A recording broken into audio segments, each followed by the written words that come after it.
शुक्लां ब्रह्मविचारसारपरमामाद्यां जगद्व्यापिनीं वीणापुस्तकधारिणीमभयदां जाड्यान्धकारापहां हस्ते स्फाटिकमालिकां विदधतीं पद्मासने संस्थितां वन्दे तां परमेश्वरीं भगवतीं बुद्धिप्रदां शारदां। श्री महागणाधिपतये नमः। श्री महासरस्वत्यै नमः। శ్రీ గురుభ్యో నమః. 2025వ సంవత్సరము ఫిబ్రవరి మాసంలో ధనుస్సు రాశిలో జన్మించినటువంటి వారికి గోచార ఫలితాలు ఎలా ఉన్నాయో తెలుసుకుందాం. ధనుస్సు రాశి జాతకులకు ఈ ఫిబ్రవరి మాసంలో సూర్యుడు 12వ తారీఖు వరకు ప్రతికూలంగా సంచరిస్తున్నాడు. తదనంతరం 3వ స్థానంలోకి ప్రవేశిస్తున్నాడు. ఇది అనుకూలంగా ఉంటుంది. కుజుడు 7వ స్థానంలో ప్రతికూలంగా సంచరిస్తున్నాడు. బుధుడు ద్వితీయ తృతీయ స్థానాలలో మిశ్రమంగా ఉన్నాడు. గురువు 6వ స్థానంలో ప్రతికూలంగా ఉన్నాడు. శుక్రుడు 4వ స్థానంలో అనుకూలంగా ఉన్నాడు. శనేశ్వరుడు 3వ స్థానంలో అనుకూలంగా ఉన్నాడు. రాహువు అర్ధాష్టమ స్థానంలో ప్రతికూలంగా ఉన్నాడు. కేతువు 10వ స్థానంలో ప్రతికూలంగా ఉన్నాడు. ఈ విధంగా గ్రహస్థితి ఉంది. అయితే ఈ గ్రహస్థితిని ఓవరాల్గా మనం చూసినట్టయితే అన్ని గ్రహాలను కూడాను మనము లెక్కలోకి తీసుకున్నట్టయితే మిశ్రమ ఫలితాలే ఎక్కువగా ఉన్నాయి. శని అనుకూలంగా ఉన్నాడు. గురువు రాహు కేతు ప్రతికూలంగా ఉన్నారు. ప్రధానమైనటువంటి గ్రహంలో 75% నెగిటివ్గా ఉంది. ఇక సూర్యుడు 50% అనుకూలంగా ఉన్నాడు. శుక్రుడు 100% అనుకూలంగా ఉన్నాడు. ఈ విధంగా ఓవరాల్గా మనం చూసినట్టయితే మిశ్రమ ఫలితాలు ఎక్కువగా ఉన్నాయి. అయితే ఫలితాలు ఎలా ఉన్నాయి ఈ గ్రహస్థితి మూలకంగా అనే విషయాన్ని మనం చూసినట్టయితే 1-2 వారాలు ప్రతికూలంగా ఉన్నాయి. 3-4 వారాలు మట్టుకు బాగా కలిసి వస్తాయి. ఉద్యోగస్తులకు ఆఫీసులో తోటి ఉద్యోగులతో అనుకూలత, వాళ్లతో సఖ్యత, స్నేహంగా ఉంటారు. చాలా పనులు నెరవేరుతాయి. మధ్యన హైఅప్స్తో కొంత ఇబ్బందుల మూలకంగా అధికారులు మిమ్మల్ని గుర్తించకపోవడము, లేదా అధికారుల వలన మీరు విమర్శలకు గురి కావడము, ఇలాంటివి కొన్ని చోటు చేసుకునే అవకాశాలు బాగా ఉన్నాయి. అయితే మీరు చేయవలసింది ఆఫీసులో ఉద్యోగస్తులు అధికారులతో, మీ పైవారితో మీరు సత్సంబంధాలను నెలకొల్పుకోవడం అనేటువంటిది చాలా అవసరం ఈ మాసంలో. ఇక చేయు వృత్తి సంతృప్తికరంగానే ఉంటుంది. వ్యాపారస్తులకు పూర్వం ఉన్నటువంటి సమస్యలు చాలా మట్టుకు తొలగిపోతాయి. కొత్త వ్యాపారం పైన మనసు నిలుపుతారు. కొంత అనుకూలంగానే ఉంటుంది. అయితే జాగ్రత్తగా మీరు ప్రారంభించడం ఈ మాసంలో అవసరము. ఆదాయము మట్టుకు నిలకడగానే ఉంటుంది. రావాల్సినటువంటి డబ్బు మీకు చేతికి అందుతుంది. సకాలంలో చేతిలో డబ్బు ఉండడం మూలకంగా కూడాను మీరు కొత్త పనులపై మనస్సు నిలపడము, వాటి వైపుకు ప్రభావితం కావడం అనేటువంటిది కూడాను ఈ మాసంలో ఉంటుంది. అవసరాలకు తీరేటట్టుగా మీకు చేతిలో డబ్బు ఉంటుంది. సంతృప్తిగానే ఉంటారు. ఇక పూర్వము తీసుకున్నటువంటి అప్పులను ఈ మాసంలో మీరు చెల్లించే అవకాశాలు ఉన్నాయి. కాబట్టి స్టాక్ మార్కెట్లో పెట్టుబడులకు కూడాను ఈ మాసం అనుకూలంగానే ఉంది. అయితే కొంత జాగ్రత్తగా మీరు చేసినట్టయితే సత్ఫలితాలను పొందుతారు. విద్యార్థులు అనుభవజ్ఞుల యొక్క సహాయ సహకారాలు తీసుకుంటారు. విదేశీ ప్రయాణాలకు అనుకూలంగా ఉంది ఈ మాసం. నూతన ఉద్యోగ ప్రయత్నంలో ఉన్నటువంటి వారికి ఉద్యోగం లభిస్తుంది. ఆదాయము ప్రారంభమవుతుంది. కనుక ఉద్యోగస్తులకు, ఉద్యోగం వేటలో ఉన్నటువంటి వాళ్లకు ఈ మాసం శుభసూచకంగా ఉంటుంది. ఒక అనుకూలమైనటువంటి మాసం. అయితే పర్మనెంట్ ఉద్యోగం కొరకు మీరు ఇంకా ప్రయత్నం చేయాలి. కానీ ఉద్యోగం మట్టుకు ఈ మాసంలో లభిస్తుంది. ఆదాయము ప్రారంభమవుతుంది. వివాహాది శుభకార్య ప్రయత్నాలు అందరి సహాయ సహకారాలతో ఫలిస్తాయి. శుభకార్యాలకు మీరు హాజరవుతారు. మీ పిల్లలకు సంబంధించినటువంటి విషయాలలో మీకు మంచి జరిగేటువంటి అవకాశాలు బాగా ఉన్నాయి. విందులు వినోదాలకు హాజరవుతారు. కళాకారులకు, సంగీతవేత్తలకు, సాహిత్యంలో ఉన్నటువంటి వారికి, పత్రికా రంగంలో ఉన్నటువంటి వారికి, మీడియా రంగంలో ఉన్నటువంటి వారికి అందరికీ కూడాను ఈ మాసం బాగా కలిసి వస్తుంది. ఇంటికి కావలసినటువంటి వస్త్ర వస్తువులను కొనుగోలు చేస్తారు. ఇక సంతృప్తిగా ఇంటి వాతావరణం ఉంటుంది కాబట్టి మీకు కొండంత బలం చేకూరుతుంది. ఈ విధంగా ఫలితాలు ఉన్నాయి.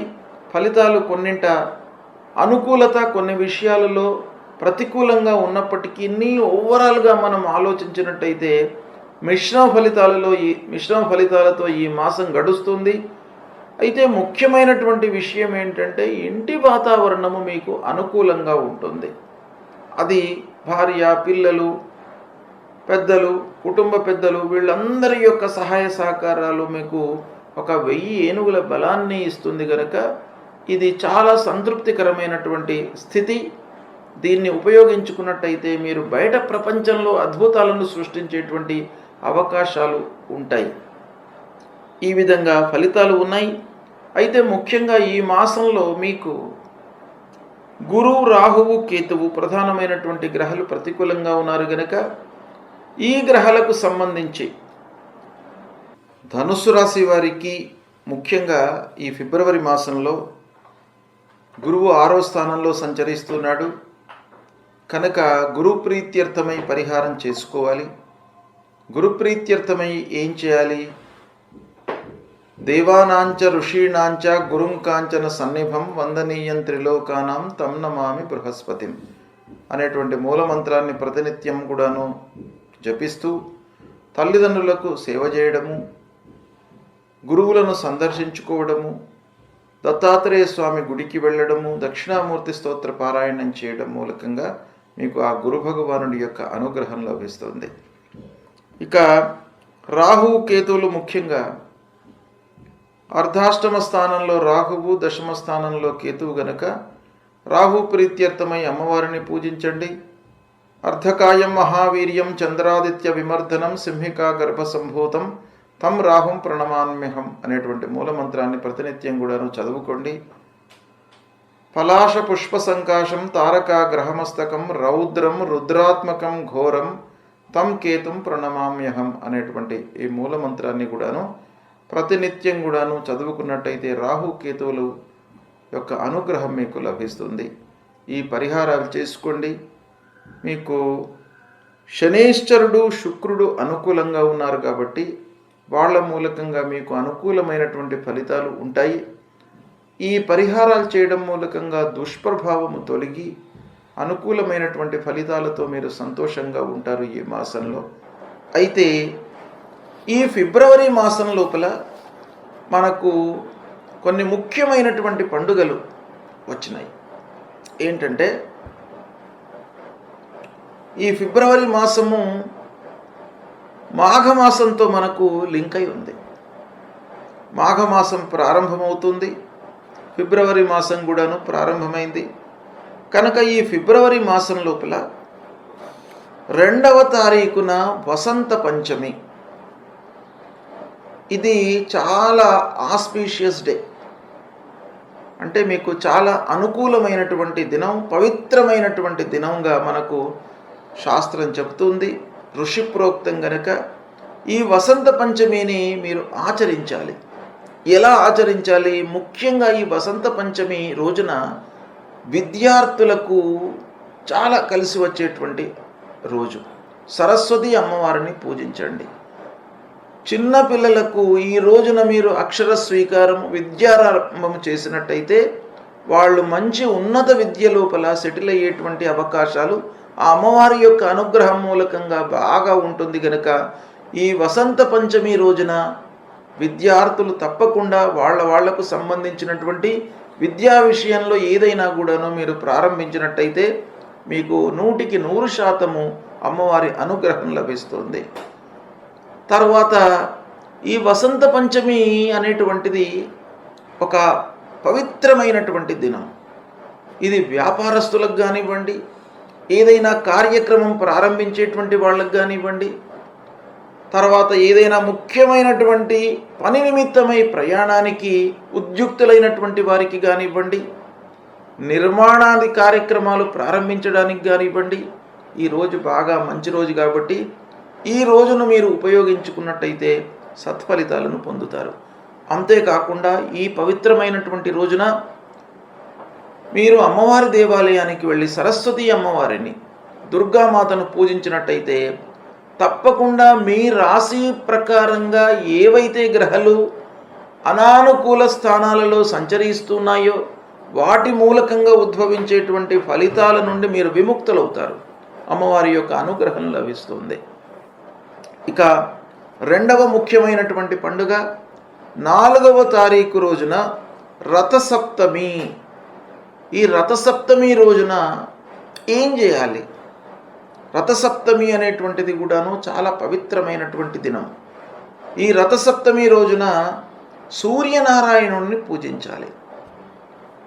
సూర్య భగవానుడికి ప్రత్యేకంగా ఈ రథసప్తమి నాడు ఎవరైతే పూజ చేస్తారో వాళ్ళ యొక్క జీవితము ఈ సంవత్సర పర్యంతము శారీరక ఇబ్బందులు లేకుండా, మానసిక ఇబ్బందులు లేకుండా చాలా సుఖమయమైనటువంటి జీవితాన్ని గడుపుతారు అని చెప్పేసి మనకు శాస్త్రం చెప్తుంది. కనుక ఈ రథసప్తమి నాడు కూడాను మీరు ఆ సూర్యనారాయణుడికి మీరు నమస్కారం చేసుకోవడము, సూర్యుడిని పూజించడము, సూర్యుడికి సంబంధించినటువంటి ఆదిత్య హృదయం పారాయణం చేసుకోవడము, సూర్యాష్టకాన్ని పఠించడము, ఇలాంటివి చేసినట్టయితే మీకు బాగా కలిసి వస్తుంది.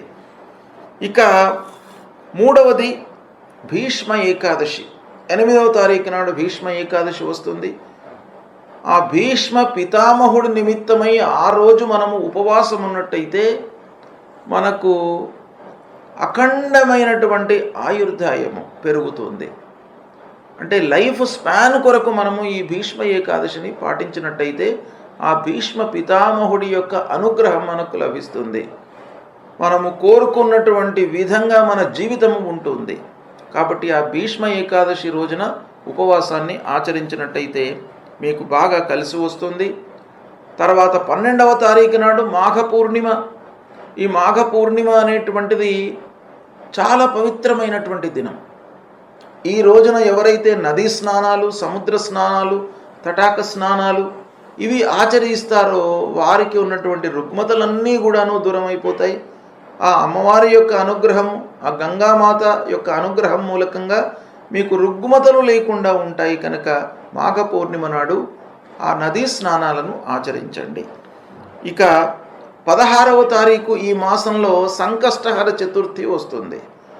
సంకష్టహర చతుర్థి రోజున ఉదయం నుండి ఉపవాసం ఉండి సాయంకాలం చంద్రోదయము అయిన తర్వాత చంద్రుణ్ణి చూసిన తర్వాత మీరు ఆ ఉపవాసాన్ని త్యజించి భుక్తము అంటే మీరు భుజించినట్టయితే ఆ సంకట వినాశ గణపతి యొక్క అనుగ్రహం మీకు లభిస్తుంది. కష్టాల నుండి మీరు విముక్తులవుతారు. కనుక ఈ సంకష్టహర చతుర్థిని కూడాను పాటించండి. ఇక అన్నిటికంటే ముఖ్యమైనటువంటి పండుగ, పవిత్రమైనటువంటి రోజు మహాశివరాత్రి.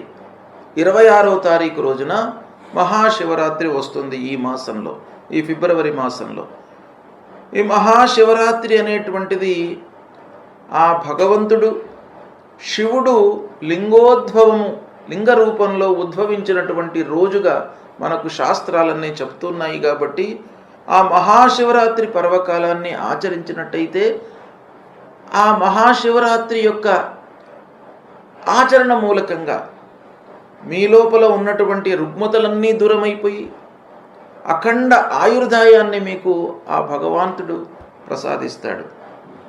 ఆ మహాశివరాత్రి రోజున ముఖ్యంగా కొన్ని విధానాలు ఉన్నాయి. అంటే లింగోద్భవ కాలం లోపల మనము ఆ భగవంతుణ్ణి అర్చించడము, అభిషేకం చేయడము చాలా ప్రాముఖ్యత కలిగినటువంటి అంశం. ఎవరైతే అర్ధరాత్రి నిశీత కాలంలో ఆ భగవంతుణ్ణి ఎవరైతే పూజిస్తారో వాళ్లకు అపమృత్యు దోషాలు, ఆ మృత్యు దోషాలన్నీ కూడాను పోతాయి. అంటే అకాల మృత్యువు అనేటువంటిది రాకుండా ఉంటుంది. ఆ భగవంతుణ్ణి ఎవరైతే నిశీత కాలంలో పూజిస్తారో, మొత్తం మహాశివరాత్రి రోజున ఉపవాసం ఉండి నిశీత కాలంలో పూజించి తెల్లవారితే పూజించాలి. ఇలా ఈ వ్రతాన్ని ఆచరించినటువంటి వాళ్లకు అన్నీ కూడాను సుఖమయమైనటువంటివి, అనుకూలమైనటువంటి ఫలితాలు కలుగుతాయి.